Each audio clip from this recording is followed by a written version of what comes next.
Selamat datang pada aksi nyata modul 1.4 dengan tema budaya positif. Sebelumnya, izinkan saya memperkenalkan diri. Nama saya Muhammad Yudi Ardinata, CGP Angkatan 11 dari Kabupaten Tapin. Dengan fasilitator Ibu Agustina Sonjaja MPD dan pengajar praktek Ibu Rosida Santi SPD SDMM. Tujuan pembelajaran, CGP dapat menyampaikan pembelajaran dari penerapan konsep inti dari modul budaya positif serta pemahaman mereka mengenai konsep-konsep inti dalam modul budaya positif. Bentuk kegiatan berupa berbagi praktek baik pada komunitas belajar SMA Negeri 1 Salam Babaris. Peserta kegiatan, peserta merupakan anggota komunitas belajar SMA Negeri 1 Salam Babaris yang berjumlah 12 orang. Berikut dokumentasi kegiatan. Assalamualaikum warahmatullahi wabarakatuh. Selamat pagi untuk kawan-kawan sekalian. Izin untuk berdiri di depan. Hari ini ada kegiatan kita di komunitas belajar. Ulun berdiri di depan nanti akan menyampaikan sesuatu yang sudah ulun pelajari pada kegiatan pendidikan ulun sebagai calon guru penggerak, yang mana kami diinstruksikan untuk menyampaikan kepada kawan-kawan yang ada di sekolahan, baik pada komunitas belajar ataupun pada organisasi lain seperti MGP. Pertama-tama marilah kita panjatkan puji syukur dari Allah Subhanahu wa taala karena berkat rahmat-Nya kita bisa berkumpul di sini, bersilaturahmi di sini. Semoga nanti sesuai dengan tujuan yang sudah ulun harapkan, mudah-mudahan tercapai dengan baik. Kemudian salam selalu kita curahkan kehadiran yang kita Nabi Sallallahu Alaihi Wasallam serta kerabat beliau, sahabat beliau, juga keluarga beliau. Mudah-mudahan kita selalu berada di jalan beliau dan kita bisa berkumpul dengan beliau di surga Allah Subhanahu wa taala. Seperti yang dulu sampaikan tadi, kita yang ada di sini bukan berarti ulun menggurui warga, karena masing-masing kita punya kelebihan. Jangan pernah sekali-kali kita berpikir kita punya kekurangan, jangan pernah sekali-sekali kita memandang kekurangan kita dulu baru kelebihan. Oke.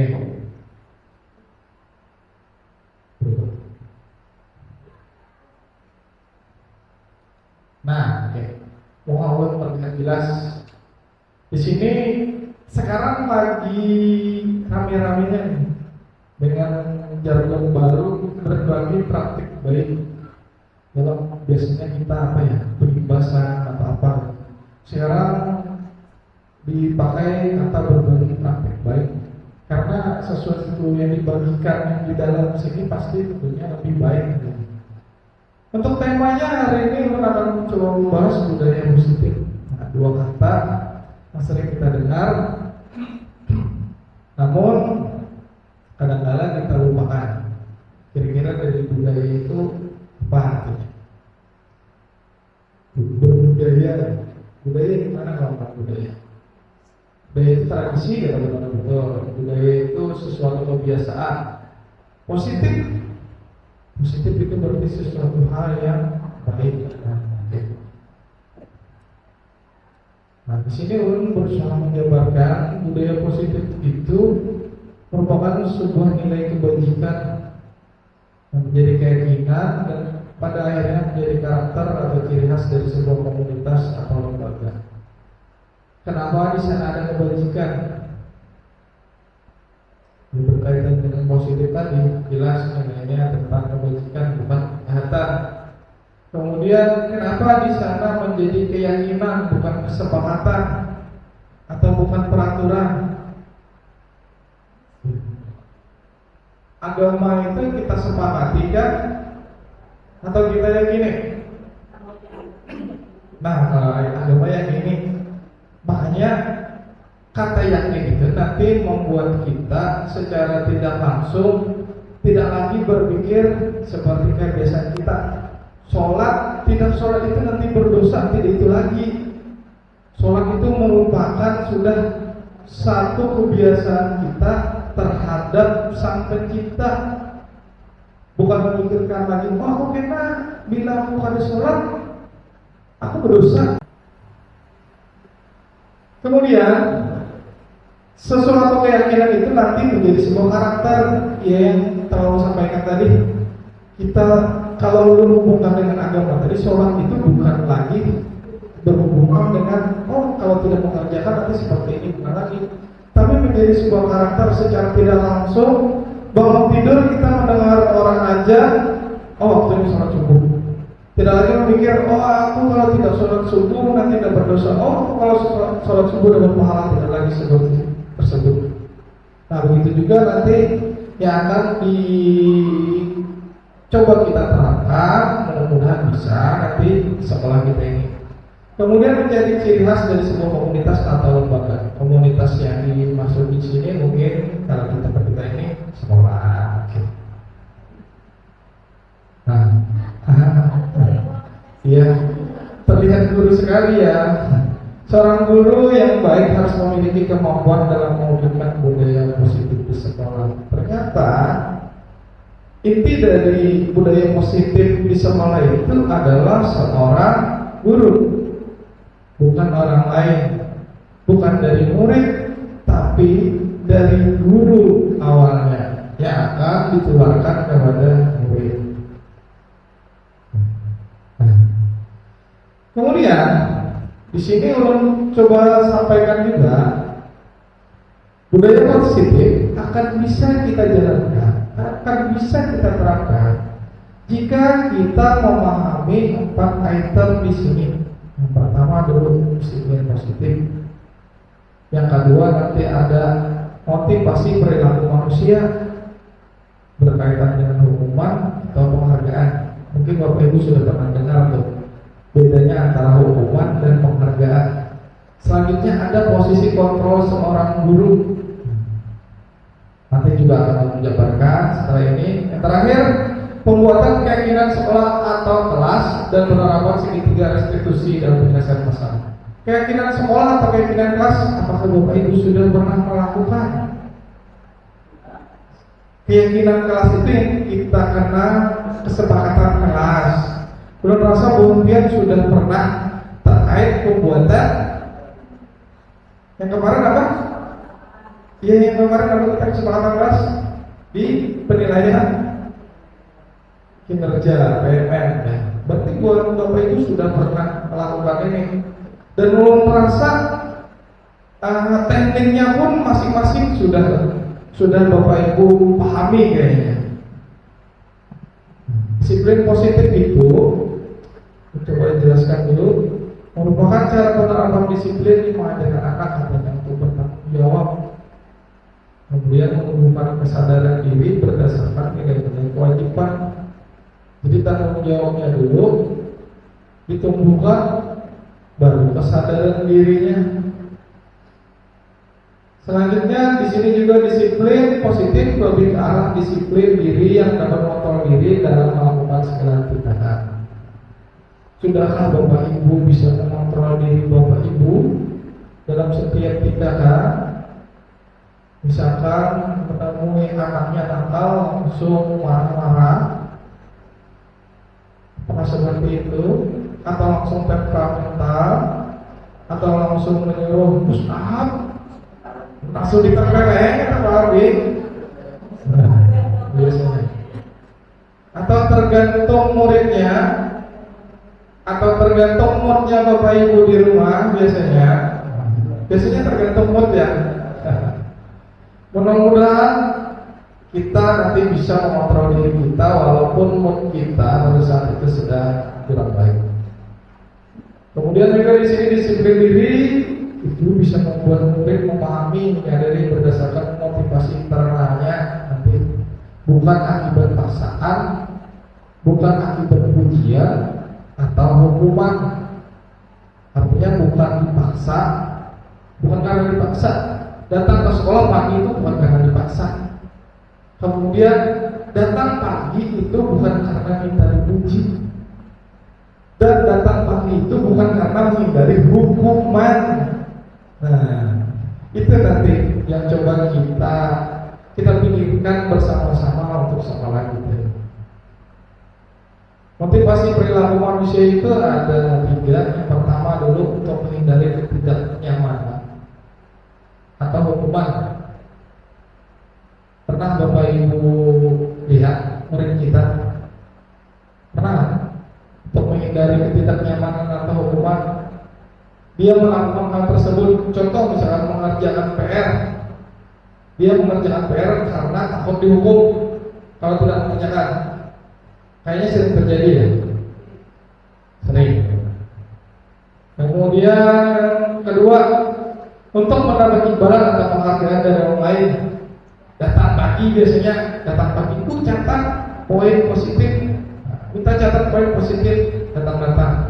Itu berarti motivasinya ingin mendapatkan imbalan atau penghargaan dari orang lain. Nah, ini yang paling bagusnya teman-teman. Untuk menjadi orang yang mereka inginkan dan menghargai diri sendiri dengan nilai-nilai yang mereka percaya. Artinya tadi, dulu masih analoginya datang pagi. Artinya mereka sadar datang pagi itu bukan karena takut dihukum. Datang pagi itu bukan hanya mencari poin positif, tapi lebih kepada memposisikan diri mereka sebagai murid. Mereka harus dan wajib berada di sekolahan pada pagi hari ini. Sini. Saat guru memahami perilaku manusia, maka guru dapat memilah motivasi perilaku apa yang ada pada diri murid. Gimana ini maksudnya? Artinya guru wajib melihat perilaku murid satu-satu. Tidak bisa terbang pilih disamakan. Misalkan anak muridnya Bu Rahimah, Mr. F itu tidak bisa disamakan dengannya Mr. Seru, Mr. B ya. Tidak bisa disamakan karena perilaku mereka berdua itu berbeda. Nah, karena mungkin ada faktor dari eksternalnya lagi nanti. Kalau internalnya kan itu betul. Eksternalnya mungkin dari lingkungan, mungkin atau dari pihak keluarga atau seperti apa. Teman bisa juga dari lingkungan, karena lingkungan temannya seperti itu. Jika murid memiliki motivasi perilaku untuk menghindari ketidaknyamanan atau hukuman dan untuk mendapatkan imbalan penghargaan dari orang lain, maka motivasi pada diri anak masih berasal dari motivasi eksternal, sehingga guru berupaya untuk dapat menumbuhkan motivasi internal. Itu tadi. Bagaimana caranya kita memberikan pemahaman bahwa udah masih dengan analogi yang sama. Datang pagi itu kalian datang pagi itu bukan karena kalian takut dihukum. Kalian datang pagi itu bukan karena kalian mengejar poin positif, tapi terlebih kepada kalian datang pagi adalah sebagai murid, dan memang itu yang seharusnya. Motivasi internalnya untuk menjadi orang yang mereka inginkan dan menghargai diri sendiri dengan nilai yang mereka percaya. Sudah kita baca. Nah, ini sebaiknya hindari hukuman dan penghargaan berlebihan agar meminimalisir motivasi eksternal dalam diri murid. Nah, dua tadi ternyata motivasi eksternal itu sangat berpengaruh sekali. Karena kalau dari segi hukuman, mungkin siswa yang terbiasa dihukum, satu, menimbulkan trauma. Yang kedua, lebih banyak nanti sifatnya akan melawan. Kemudian untuk yang penghargaan, ini juga akan berdampak negatif juga ke depannya. Mereka akan selalu menuntut untuk diberikan penghargaan pada setiap tugas yang kita berikan. Jadi boleh sekali-sekali memberi penghargaan. Misalkan PR hari ini diberikan penghargaan sebungkus permen misalkan boleh, tapi jangan seperti itu. Itu malah menjadi motivasi mereka untuk mengerjakan. Jangan sampai seperti itu. Artinya tiap bekerja mereka perlu pamrih, ya sedikit-sedikit mencari duitnya terus. Nah, jangan sampai. Nah, itu karena kebiasaan terus bergawe karena ada duitnya, jangan sampai ke itu lagi, ya. Nah, di sini hal tersebut nanti akan berkaitan dengan kebutuhan dasar manusia. Di sini ada 5 kebutuhan dasar. Coba kenalkan, dan dia kalau terasa sudah pernah melalui fase ini. Ada di mana nanti kebutuhan dasar untuk bertahan hidup, ada untuk penguasaan, ada kasih sayang dan rasa diterima, kemudian ada kesenangan juga, ada kebebasan. Coba sampaikan satu-satu. Ini pernah Bapak Ibu rasakan? Pernah muridnya antara gimana ya? Kesenangan misalkan di dalam kelas bisa kesenangan. Dia lebih pada pelajaran misalkan dia pada pelajarannya siapa ya? Dia pada pelajarannya Mr. Albi terlihat sangat tidak semangat nih. Tapi di tempatnya Bu Nurul dia sangat semangat. Kenapa tadi? Dia sangat senang dengan materinya, dia sangat senang. Mungkin Bu Nurul menciptakan tugas misalkan disuruh menggambar, dia senang menggambar. Ya. Habis itu masalah kebebasan. Misalkan di dalam kelas orangnya nggak bisa diam, orangnya pengen kesana kemari. Ternyata pas di jam olahraga dia sangat antusias karena merasa tidak terikat, bebas, tidak hanya duduk diam gitu. Di sini ada pengertian untuk bertahan hidup, kebutuhan hidup. Kebutuhan bertahan hidup merupakan kebutuhan yang bersifat fisiologis. Fisiologis berarti terkait dengan apa Pak Aldi? Fisio. Ya. Untuk bertahan hidup, misalkan kesehatan, rumah dan makanan. Ya. Mungkin bisa contohkan seperti ini. Misalnya satu kasus ada salah satu anak mencuri usaha temannya. Kira-kira kalau kebutuhan bertahan hidup apa alasannya? Karena apa? Gitu. Ya kita dapat uang saku. Itu salah satu contoh. Nanti beda lagi dengan kesenangan. Dia mencuri makanan temannya, tapi berdasarkan kesenangan kira-kira seperti apa? Ya. Nah, karena dia suka dengan makanan temannya. Beda kan? Satu kasus bisa berbagai sudut. Makanya dengan budaya positif ini nanti kita diharapkan tidak bisa memvonis salah satu kasus itu dengan satu sudut pandang saja. Karena kasus seperti yang sudah disebutkan tadi bisa berbagai kemungkinan terjadi. Ini untuk bertahan hidup. Kemudian kasih sayang dan rasa diterima. Sekarang ulun di sini ada kebutuhan untuk disayangi dan kebutuhan yang akan berhubungan dengan koneksi sosial, kebutuhan untuk memberi dan menerima kasih sayang, kebutuhan untuk merasa menjadi bagian dari suatu kelompok. Sekarang pertanyaannya yang sama. Si A mencuri makanan si B berdasarkan kasih sayang dan rasa diterima, kira-kira apa alasan? Pengen diperhatikan, ya. Biasanya ada yang caper. Ya. Ternyata satu kasus sudah ada 3. Sekarang penguasaan. Kebutuhan ini meliputi keinginan untuk dianggap berharga, bisa membuat perbedaan, bisa membuat pencapaian, kompeten, diakui, dihormati. Ini meliputi esteem dan keinginan untuk menegakkan pengaruh. Ulun kembali lagi dengan kasus yang sama. Berdasarkan penguasaan, kira-kira dia pengen apa? Kasus pencurian, curi makan. Ya.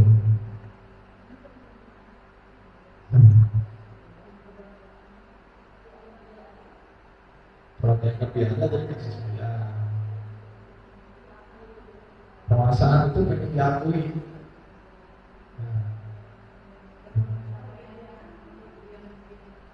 Iya, betul.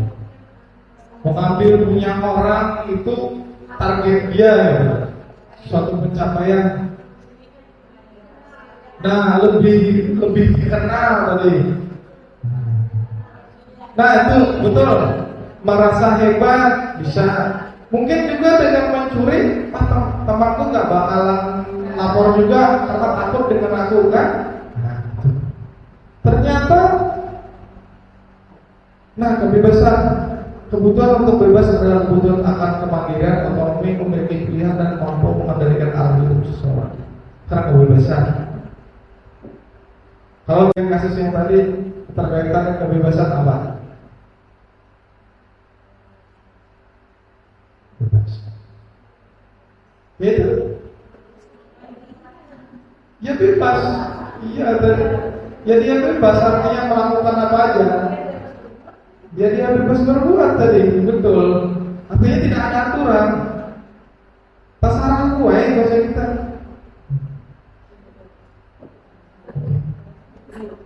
Nah, yang terakhir tadi kesenangan. Kesenangan tadi sudah dijawabkan yang pertama tadi oleh Bu Siska tadi. Mungkin karena dia suka dengan makanan temannya tadi. Ternyata ada suatu kasus yang masalah pencurian yang belum coba analisis tadi. Kita bisa melihat dari 5 kebutuhan dasar manusia dari sudut pandang. Jadi kita perlu tanya dulu, jangan memvonis dulu bahwa, ini kamu pencuri. Nah, kita tanya dulu alasannya seperti apa. Mungkin seperti itu. Nah, ini yang sangat berkaitan dengan kita lagi. Posisi kontrol guru. Kontrol apa artinya? Pengendalian ya, pengendalian posisi kontrol kita sebagai guru. Ternyata di sini ada 5 posisi kontrol guru, kawan-kawan. Yang pertama di sana ada penghukum, kemudian pembuat merasa bersalah, kemudian ada teman, kemudian ada pemantau, kemudian ada manajer. Sebelum mulai sampaikan, kira-kira pandangan Bapak Ibu nih, yang paling bagus yang mana? Manajer, karena paling hijau. Kalau manajernya taruh di tengah, hah? Oh ya, oke, kita simpan dulu. Ada mungkin yang menjawab sebagai pemantau, atau mungkin sebagai teman.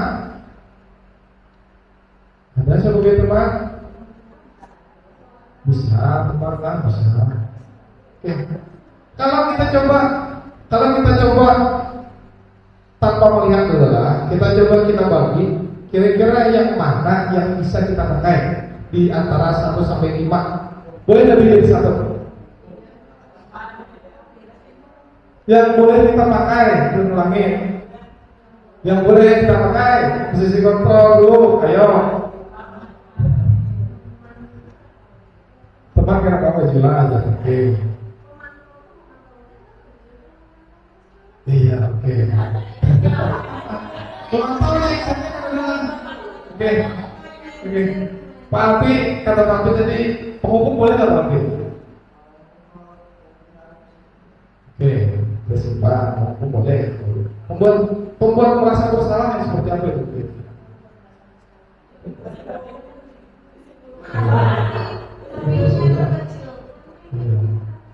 Bisa mengatakan menurut pembuat merasa bersalah itu seperti apa? Iya, ya, misalkan bentuk kata-kata seperti apa misalkan? Seperti apa?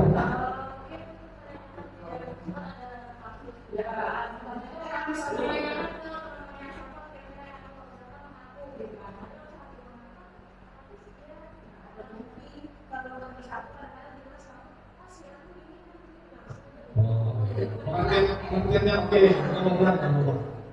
Atau pernah Bapak Ibu sekalian seperti ini ngomongnya,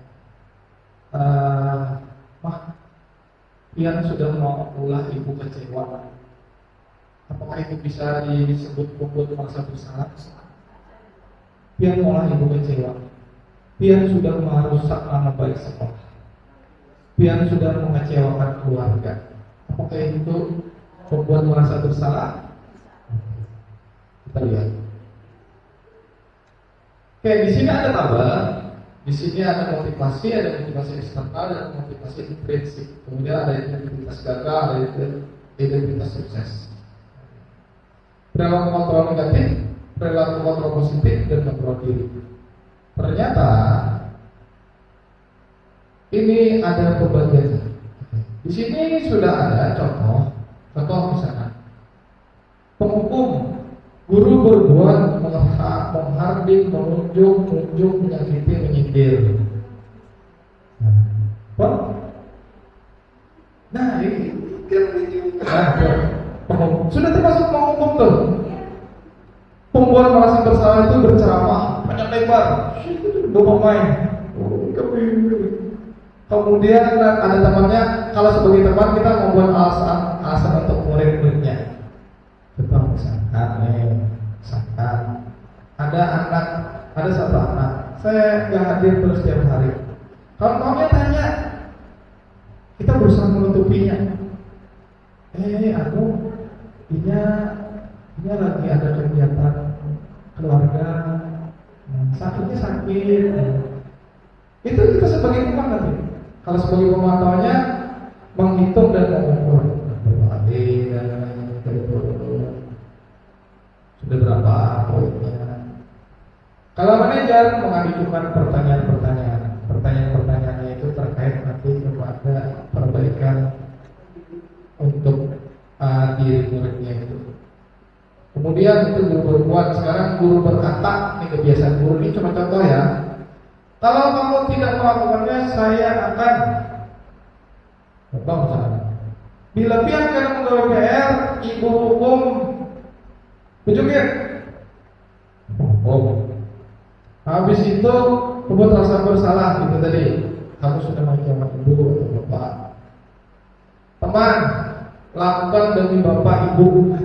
Gak bisa juga ternyata. Bagus, tapi kalau lama-kelamaan nanti apa kira-kira efeknya?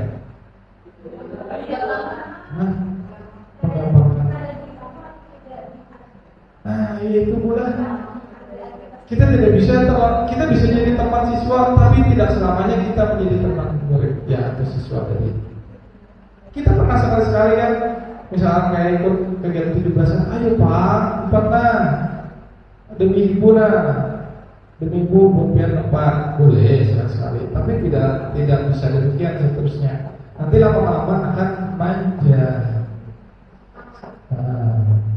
Kalau pemantau itu pasti akan bertanya, apa beratnya, apa konsekuensinya, apa yang telah kamu lakukan. Ini yang sering kita lakukan saudara sebagai pemantau. Apa kan peraturannya kita nih? Kita anak murid datang telat. Apa kan peraturannya kita nih? Ada murid datang telat. Kita ulang aja. Sekarang kalau terpilih atau manajer tadi, pertanyaannya beda lagi. Apa yang kita yakini? Karena yang diyakini berarti sudah sesuai apa yang dikehendakinya dari dalam hati masing-masing. Kalau kamu meyakininya aja, apa kamu memperbaiki? Misalkan tadi telat, apa yang kita yakini ya, misalkan tidak boleh telat. Apa kamu meyakini hal tersebut? Jawaban biasanya kan, yakin bu, kita tidak boleh telat.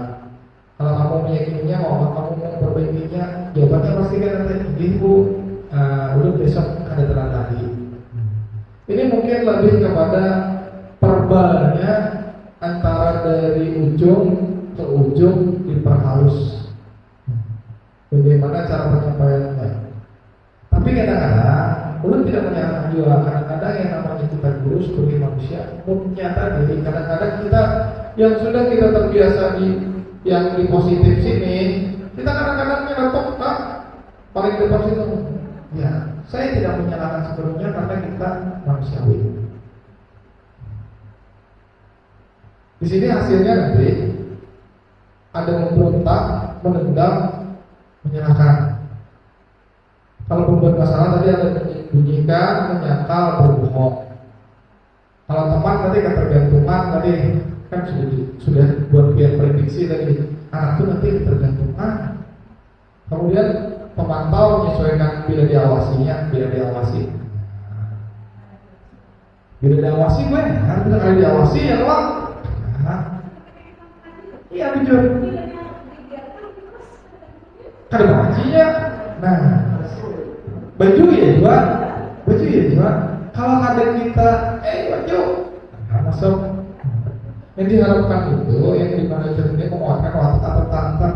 Jadi kada sebagai itu tadi, kada sebagai kewajiban tadi. Oh memang, anunya itu apa ya lah? Normalnya itu baju musuh adalah, gitu lah. Nah mungkin itu jawaban muridnya ada lagi nanti. Saya tidak peduli. Itu bahaya banget kalau saya tidak peduli. Habis itu yang kedua juga maafkan saya. Habis itu saya pikir bapak ibu teman saya. Saya pikir bapak ibu teman saya. Kita sudah tidak seperti itu lagi kan? Pasti dijawabnya seperti itu. Atau ingin berbuat salah, bisa kayak jadi kawan. Ya Allah. Kadang orang biasanya lawan kita kan lawan kelas ada buru izin bulan aja nggak mana acara keluarga kita terlalu apa ya terlalu ribet tanya dijawabnya mau santai aja boy santai aja mau bu kayak ada kawan lah lagi lawan murid biasanya kayak itu padahal. Habis itu pemantau saya akan dapat berapa bintang kalau bangunan tersebut acak anak-anak di sini bu. Poin ulun berapa bila ulun datang cepat, bila ulun jadi imam. Biasa ulun menutupi poin negatif ulun gue. Itu mulai sebelumnya yang kita lakukan. Nah, yang diharapkan itu bagaimana cara agar saya bisa memperbaiki keadaan ini. Saya akan memperbaiki masalah ini dengan Inya bertanya, Inya yang menjawab seorang. Dampak pada murid, bila pengumum itu bisa mengulangi kesalahan. Mungkinlah bagi yang atlet disuruh push up dari 10, ada jadi masalah. Ada alasan menurut jadi latihan. Habis itu membuat merasa bersalah, rendah diri, merasa gagal. Jadinya apa ya lawan guru, merasa dimusuhi guru, lalu membuat masalah rasa bersalahnya tinggi, nanti sudah mengecewakan guru. Ulun mengecewakan guru benar, saudara sebagai wali kelas kayak apa, udah sampai terpikir ke rumah itu. Habis itu kalau teman tadi tergantung ada mandiri, kalau tidak bisa memutuskan sedikit, tanya guru kayak apa bulan ini. Kemudian kalau memotong ditimbulkan pada dampak mandiri sendiri, artinya tuh kepeduliannya seorang. Kalau kayak lomba semalam, kalau sebagai teman, Inya minta pilihan, cari anak gue yang mau empat lomba. Kalau sebagai pemantau, Inya hendak ulun aja ulun dapat hadiah. Kalau sebagai manajer, ulun aja ulun siap membawa nama baik. Beda. Artinya itu menang kalah, yang penting ulun siap menjadi nama baik. Kalau yang pemantau tadi bedanya, ulun hendak umpat, biasa ulun menang, biar ulun dapat hadiah. Kaitannya dengan dunia berkualitas, Murid mengatakan guru di luar dunia berkualitas. Ini kan ada guru itu, guru katanya, oh yang gurunya yang penamparan itu, oh yang gurunya pamamayan itu nanti efeknya pas kita sudah sudah lulus, gitu. Kita sudah berpisah dengan mereka itu, ya Allah, kita respect kok, kita ingat lagi, kita bahas itu ya. Maaf pengen banget. Ibu si anak itu pamamayan, bapak si anak itu pamapilihan. Ya, murid mengatakan guru di dalam dunia berkualitas. Aduh, guru itu harap benar nah, aku aja lagi yang kadang harap nah. Itu kalau artinya guru sebagai acuan karena kita mau mengolah kesalahan kita sangat apa ya, sangat bersalah. Kemudian yang terakhir yang bagi yang tepat, murid mengatakan guru sebagai orang penting dalam dunia berkualitas. Artinya tanpa guru dia tidak bisa hidup. Kemudian murid mengatakan guru peraturan di dunia berkualitas. Artinya apapun apa jalan guru. Karena jalan guru ini pasti berkaitan lawan penghargaan ya.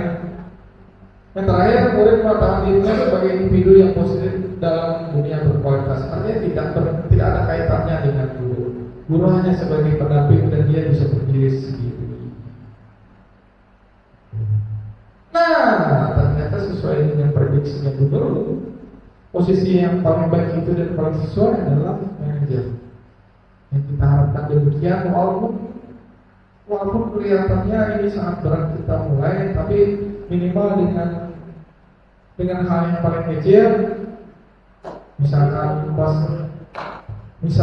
pada saat belajar di kelas atau pas pada saat kerja kelompok anak-anak atau pengerjaan tugas, mulailah demikian. Mencoba sedikit berbicara seperti itu, siapa tahu ada perubahan. Dan ulun yakin pasti ada perubahan. Nah, manajer itu katanya guru berbuat sesuatu bersama murid, mempersilahkan murid, mempertanggungjawabkan perilakunya dan mendukung murid agar dapat menentukan solusi atas permasalahannya sendiri. Jadi disuruh muridnya menyadari, disuruh muridnya mempertanggungjawabkannya.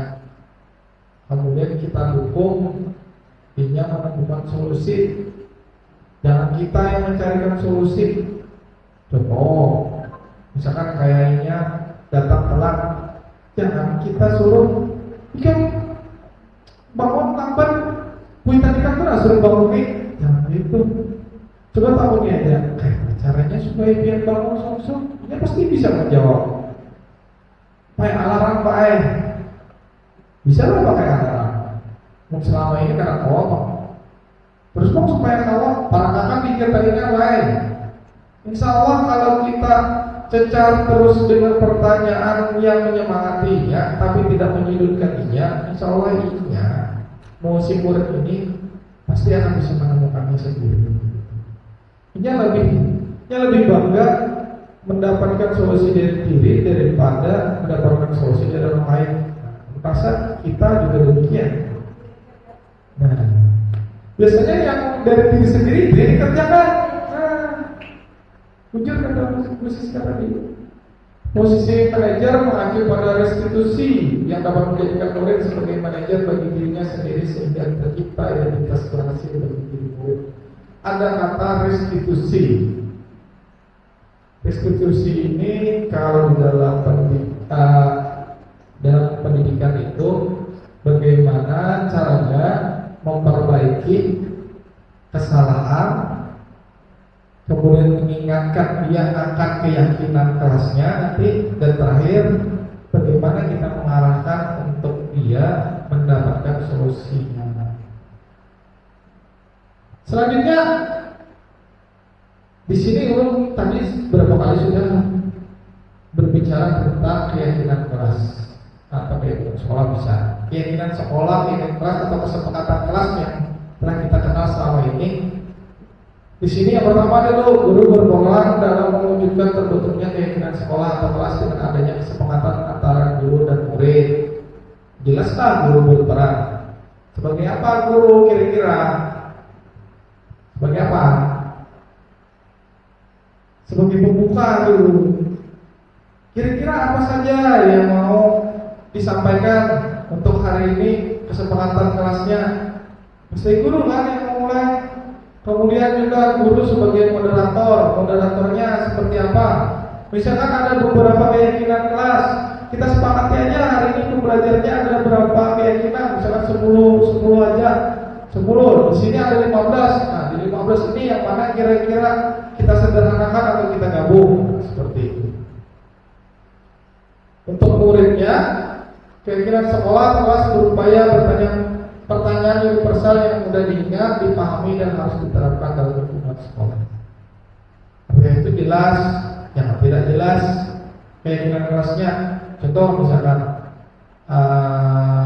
kalau di tempat ulun salah satunya memakai baju olahraga, bukan jelas.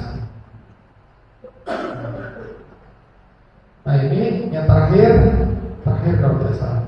Ini ada penerapan segitiga restitusi.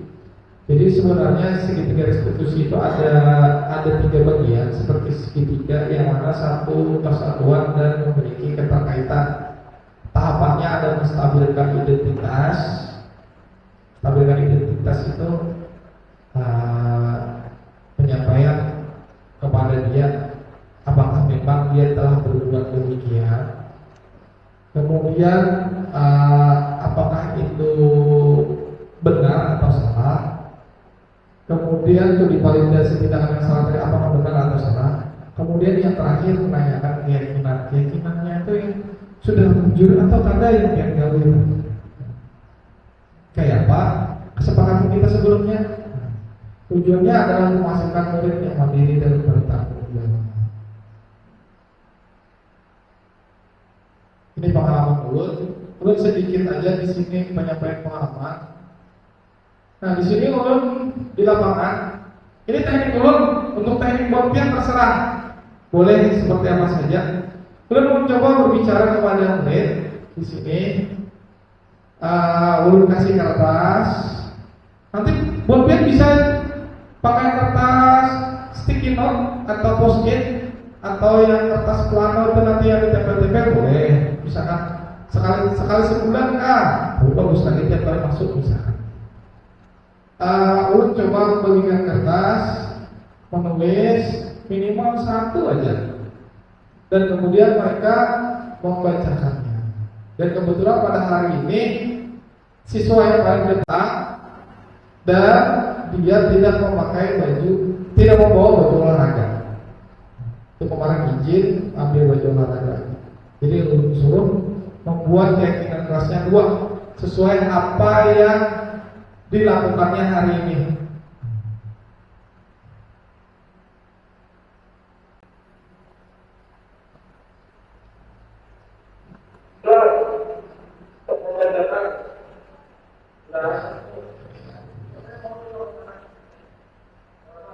Tidak harus tempel, boleh dibacakan saja, diingat. Berikan mereka waktu untuk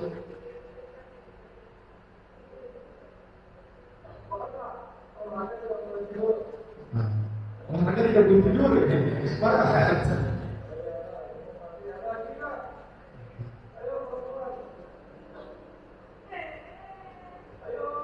Dan ini memang tidak ada Bapak Ibu. Ini tidak ada rekayasa dan ini memang alami.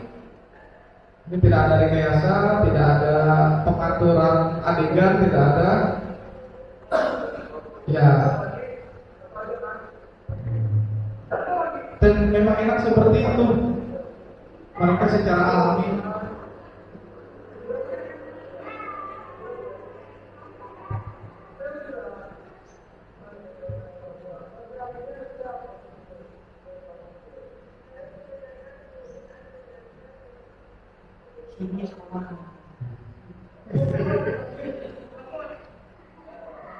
Boleh minum katanya. Kalau di olahraga untuk memperbolehkan minum.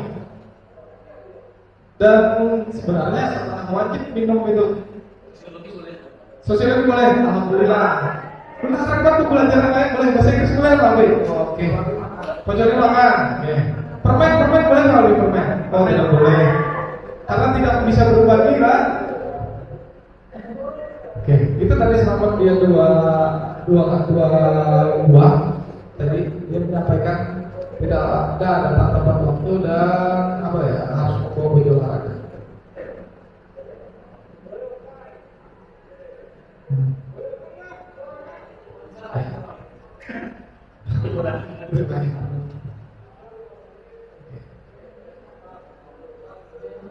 Dan ini jujur Bapak Ibu, ulun tidak mengatur kelas satu, adegan ini tidak ulun atur. Yang kedua, ulun tidak memilih kelas, ulun memang tidak melihat ini kelas apa.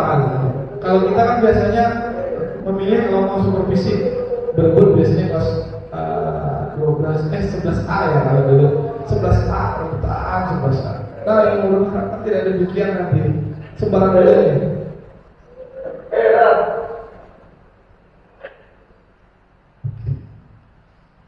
Selain itu, nah kalau yang setelah ini videonya, ulun mencoba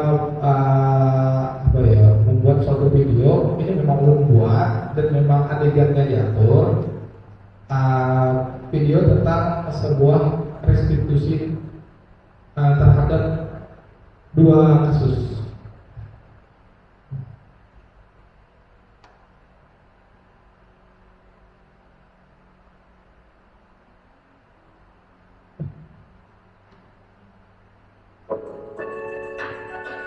Ini simulasi.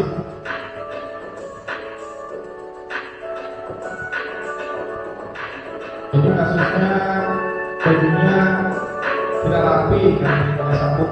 Ya.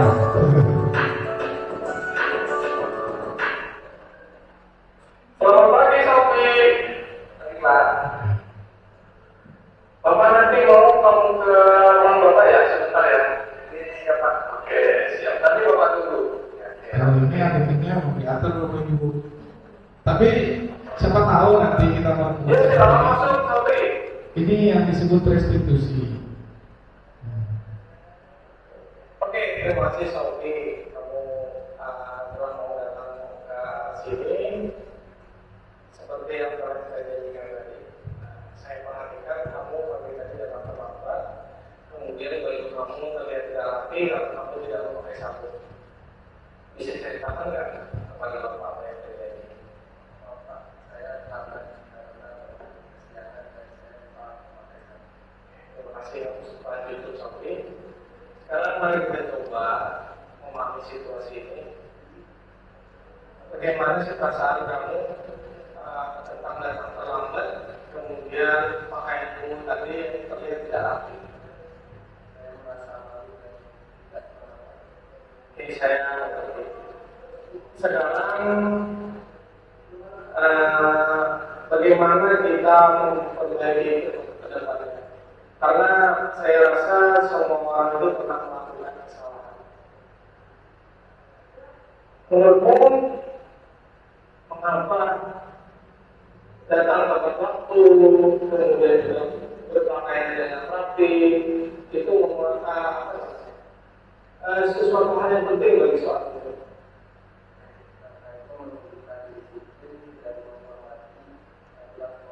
Iya, betul sekali Sofi. Dengan kamu datang tepat waktu, kemudian berpakaian dengan rapi, namun kamu menunjukkan rasa hormat kepada diri kamu sendiri, kemudian juga dengan orang lain. Sekarang, apa yang bisa kamu lakukan untuk memastikan hal itu tidak akan terjadi lagi?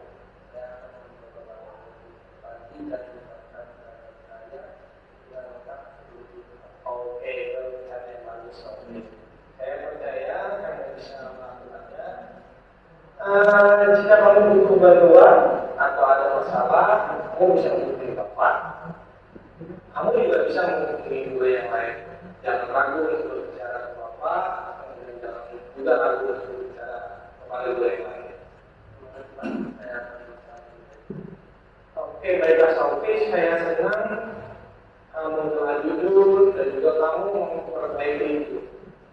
Sekarang setelah ini silakan kamu lanjutkan pelajaran, kemudian kamu harus semangat dan mudah-mudahan kamu akan istiqomah dengan perbaikan. Silakan.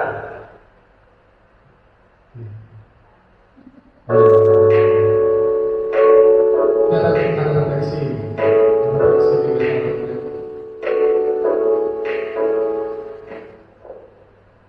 Assalamualaikum warahmatullahi wabarakatuh. Saya bernama Saudi. Melalui penyelesaian masalah pengacara restitusi yang digunakan Bapak, saya merasa bahwa Bapak benar-benar peduli dengan keadaan dan situasi saya. Tidak serta-merta untuk saya, tetapi menanyakan alasan kepada saya. Selain itu, saya merasa lebih kurang karena bahwa saya akan dibantu untuk memperbaiki kesalahan yang saya lakukan. Ya, dan Oke. Nah itu tadi yang lu coba buat apa namanya?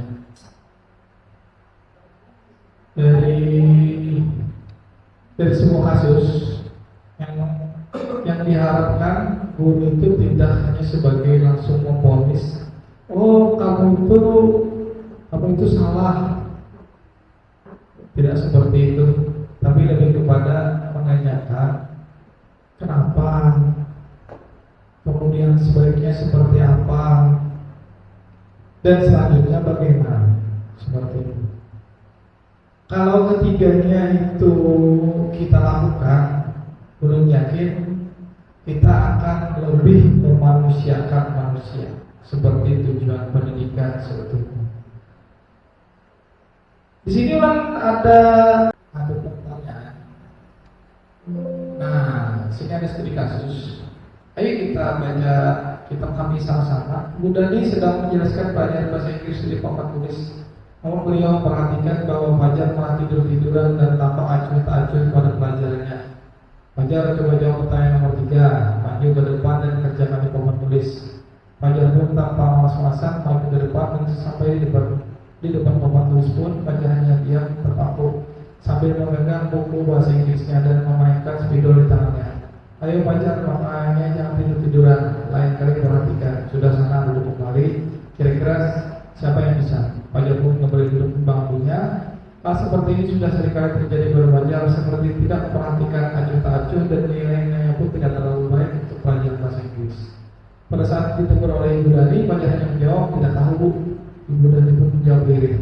Gimana kamu Fajar? Kamu tidak kasihan sama ibu ya? Ibu sudah capek-capek mengajarkan kamu, tidak kasihan sama ibu dan Fajar pun dia disuruh. Sudah Bu ya, tapi Bu ya dibaca ya. Sekarang ada pertanyaan. Posisi kontrol apa yang diambil oleh Ibu Dani dalam pendekatan kepada Fajar? Posisi kontrol apa? Ingat tadi? Pembuat? Apakah betul? Iya betul. Pertanyaan selanjutnya, membaca sikap Fajar, kira-kira kebutuhan apa yang diperlukan oleh Fajar? Ada 5 kebutuhan tadi. Apa kira-kira? Kan ada kasih sayang tadi. Kita ada kasih sayang, ada penguasaan, ada kesenangan. Ayo kita coba kembali. Nah, kira-kira apa? Kesenangan. Ada lagi? Kesenangan. Tidak senang dengan bahasa Inggris berarti. Oke, kita lihat jawabannya. Oke, ternyata kesenangan dan kebebasan. Karena dia, gimana kebebasannya tadi? Tuh, tidur-tiduran tuh.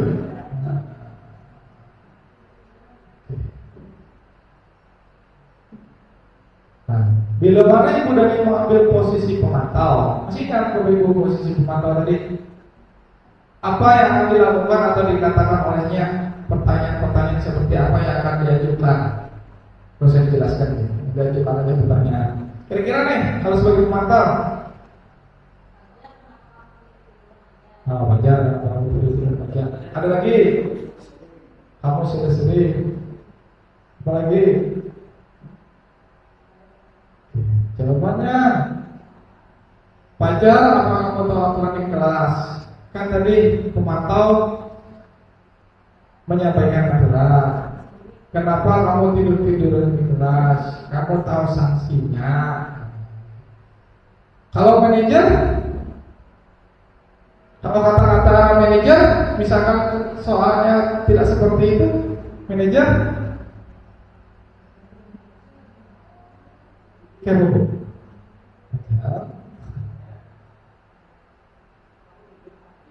Nah, kenapa kamu tidur? Misalkan jawabannya, saya gak enak badan Bu. Oh. Kamu tahu kesempatan kelas kita? Jawaban aja kan? Di tahu Bu, belum kada boleh tidur di kelas. Terus, pada depannya yang kalau buat biar sudah membayangkan di dalam kelas biar itu tidak langsung, jangan langsung meletup. Misalkan dia datang, kenapa terlambat? Nah, jawabannya sibuk banget. Ditanya lagi, biar tahulah kadang ini, biar ingatlah perasaannya biar ingat kita, kelas kita. Oke? Kayaknya sudah dari dulu, tinggal satu lagi. Ada refleksi. Nah, oke. Boleh Bapak Ibu banyakkan barcode yang ada di sini.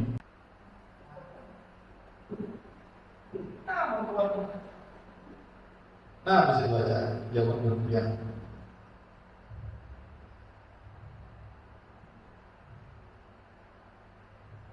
Bagaimana tanggapan Anda?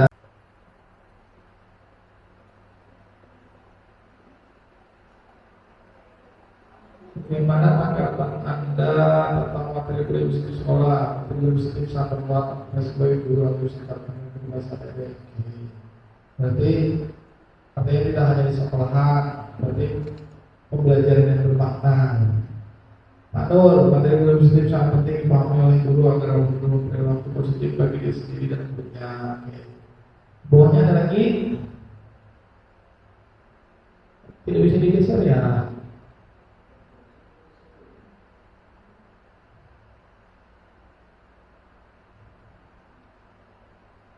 Kelebihan yang sudah Anda miliki terkait budaya positif, apa ada yang perlu ditingkatkan? Ada nggak yang perlu ditingkatkan, Bapak Ibu?